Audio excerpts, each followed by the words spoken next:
Welcome to the Pathfinders Codex. In this video, I'll show you how to download and run all of the projects featured on this channel step by step. That includes simulations like particle life, Boyd's flocking, and 2D gravity simulations, built in the Godot game engine using compute shaders. But these same steps apply to everything you see here.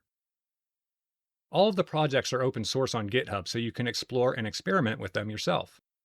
They were developed on Windows, but as long as you have a compatible graphics card and aren't running on a mobile device, they should work for most operating systems. If you're already familiar with Godot, feel free to skip ahead to the GitHub section. Otherwise, let's get started. To follow along, you'll need the Godot game engine editor, the project files from GitHub, and optionally a text or code editor like Visual Studio or Notepad++. Let's look at each of these.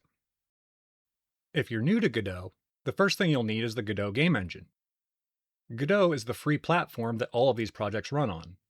It's a powerful tool for making 2D and 3D games, similar to Unity, GameMaker, and Unreal Engine. First, head over to godotengine.org and download the latest stable version.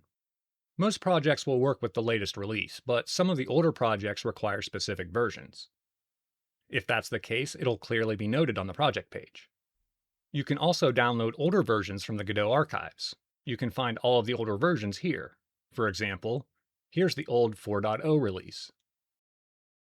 On Windows, Godot comes as a portable zip file. Just extract it to a convenient location. And that's it. You just installed Godot. You can even keep multiple versions installed side by side if you need them.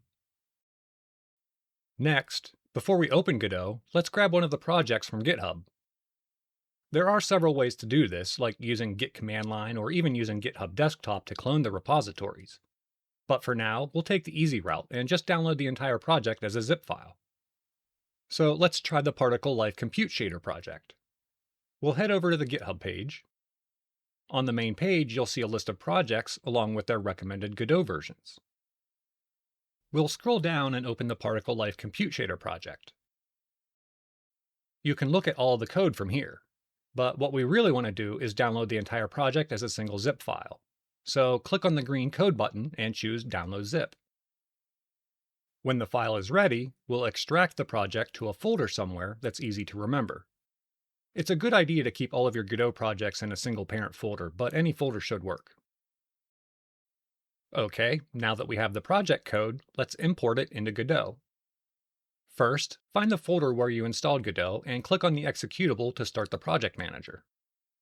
Once the project manager opens, click on the Import button.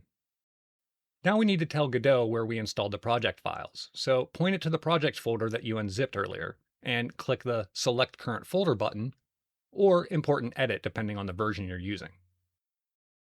Now, depending on the project you're importing and the version of Godot you've installed, the import process might prompt you with a conversion warning. It's usually okay to convert the projects on the channel. You can try to use the convert feature, which should work for almost all of the projects, but if it does break, you'll need to download an older Godot version. You can have many different versions of Godot installed at the same time. Each project in GitHub will call out if it needs a specific older version.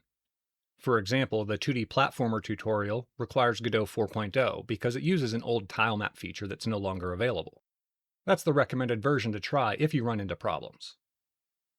If you have issues during or after converting, you may need to go back and download the older version from the Godot site archives. If the conversion fails, you'll also want to delete the project code folder and recreate it from scratch using the zip file. Assuming the conversion was successful, or you didn't need to convert at all, you should now see the project listed in the Godot project listing. Once imported and the project is in your listing, we can continue. Now we can start the project. Select the project and click Edit to open it in the editor. When the project is done loading, click the Play button to start the project. You can also run the project directly from the project listing with the Run button, if you don't want to open it in the editor. And there you go, we have the project running. Nice. You can play around and tinker with the settings and even change the code yourself. Almost everything can be changed directly in the editor, but if you really want to go deep into the shaders, you can open the graphics GLSL code in an external code editor, like Visual Studio or Notepad++. To do that, right-click the file in the editor and choose Open in External Editor. And that's it. Install Godot, making sure you have the right version.